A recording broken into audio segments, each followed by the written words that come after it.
विद्यार्थी मित्रांनो नमस्कार. मी प्राध्यापक डॉक्टर निलेश लोंढे आणि आपण मराठी व्याकरणातील शब्दांच्या जाती यांचा परिचयात्मक आढावा घेत होतो. शब्दांच्या जातीमध्ये आपण पाहिलं की काही शब्द जाती या विकारी आहेत. त्यांना लिंग, वचन, विभक्ती यांचे विकार होतात.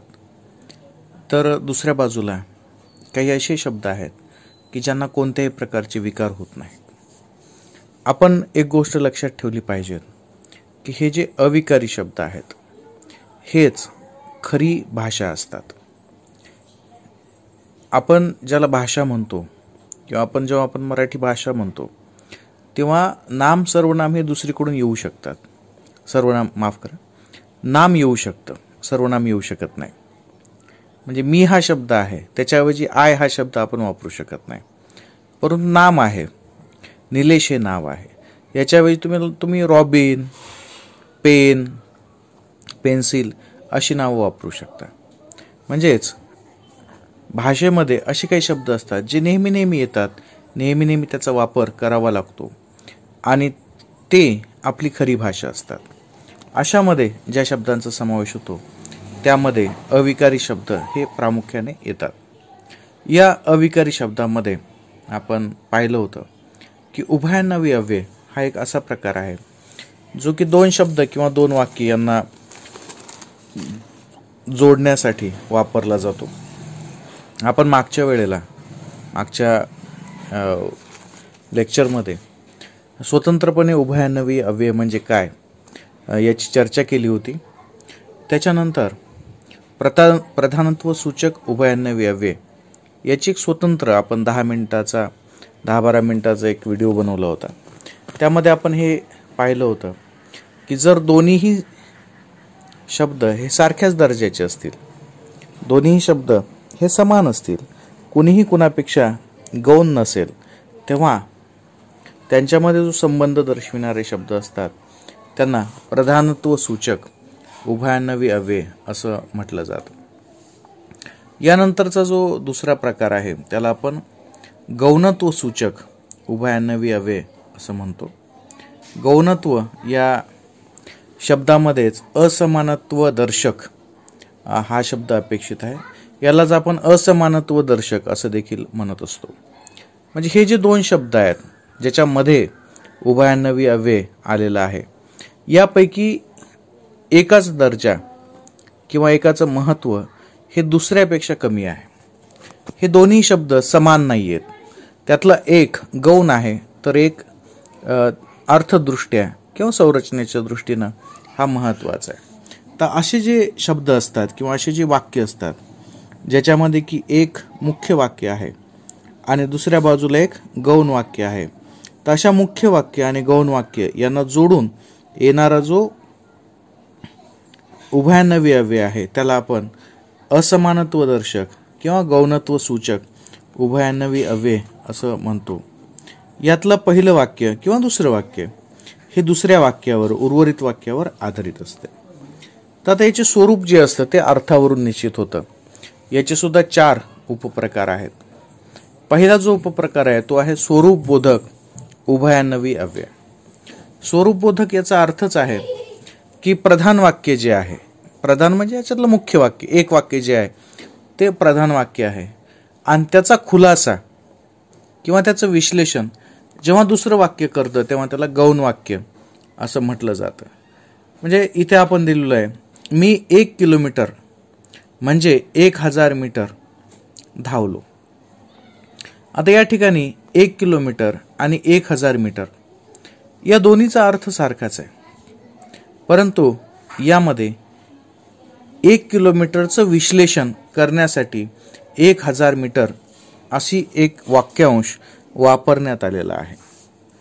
हा जो वाक्यांश आहे हा पहिल्या वाक्याचं स्वरूप उलगडून दाखवणार आहे.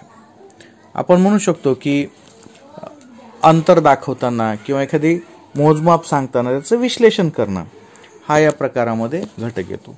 याला आपण स्वरूप बोधक उभयान्वयी अव्यय असं म्हणतो. दुसरा जो प्रकार आहे तो आहे उद्देश बोधक उभयान्वयी अव्यय. उद्देश म्हणजे पहिलं वाक्य जी घटना घडलेली आहे किंवा जी गोष्ट झालेली आहे त्याचं विश्लेषण करण्यासाठी, त्यामागील उद्देश स्पष्ट करण्यासाठी हा उद्देशबोधक उभयान्वयी अव्यय येत असतो. आता याची जोडण्यासाठी कोणते शब्द वापरले जातात? तर म्हणून, यास्तव, कारण की, हे जे शब्द आहेत हे एकमेकाला जोडतात. आता एक उदाहरण पाहूयात. एक उदाहरण आहे, चांगले उपचार मिळावेत यास्तव तो मुंबईला गेला, किंवा चांगले उपचार मिळावेत म्हणून तो मुंबईला गेला. या ठिकाणी काय झालेलं आहे? उद्देश स्पष्ट करण्यात आलेला आहे. एखादी क्रिया किंवा एखादी घटना त्याच्या मागचा जो उद्देश आहे, त्याच्या मागचं जे कारण आहे ते सांगण्यासाठी इथे उद्देशबोधक उभयान्वयी अव्यय वापरण्यात आलेला दिसून येतो. पण या ठिकाणी गंमत ही आहे की आपण जेव्हा हे दोन्ही उदाहरणं पाहतो, दोन्ही प्रकार पाहतो, तिथं आपल्याला दिसेल की स्वरूपबोधकमध्ये देखील म्हणून हा शब्द वापरण्यात आलेला आहे आणि उद्देशबोधकमध्ये देखील म्हणून हा शब्द वापरण्यात आलेला आहे. म्हणजे एकच अव्यय दोन्ही ठिकाणी वापरण्यात आलेला आहे. असं अनेक ठिकाणी होऊ शकतं की एकच उदाहरण हे वेगवेगळ्या प्रकारामध्ये, वेगवेगळ्या संदर्भामध्ये वापरण्यात आलेलं असेल. आणि जेव्हा तुम्ही स्पर्धा परीक्षेची तयारी करता किंवा इतर गोष्टी करता तेव्हा नेमकं हे एकेरी जे पाठांतर केलं जातं तेव्हा या अडचणी येताना आपल्याला दिसून येतात. त्यामुळे आपल्याला ही गोष्ट लक्षात ठेवणं अतिशय गरजेचं आहे की हे जे प्रकार पडलेले आहेत हे अर्थावरून पडलेले प्रकार आहेत.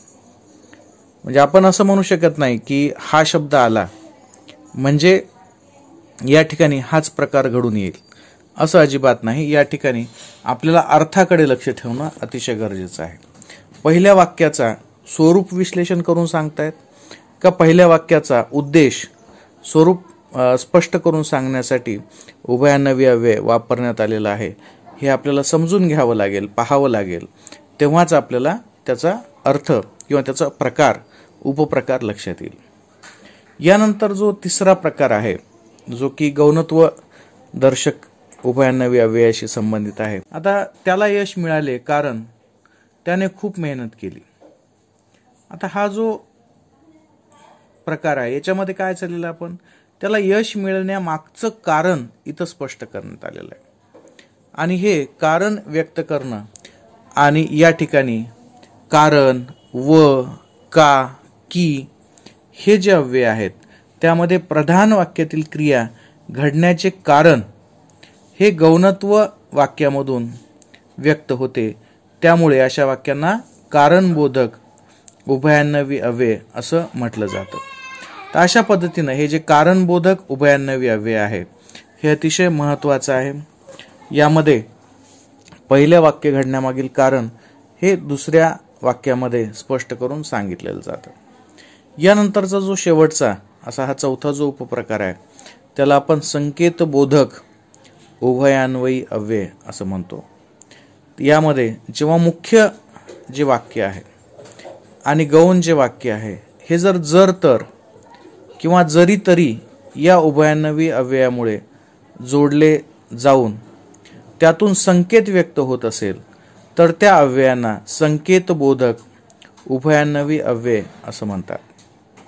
आता जर तर आणि जारी तारी म्हणजे की, तर ही या ठिकाणी उभयान्वयी अव्यय आहेत.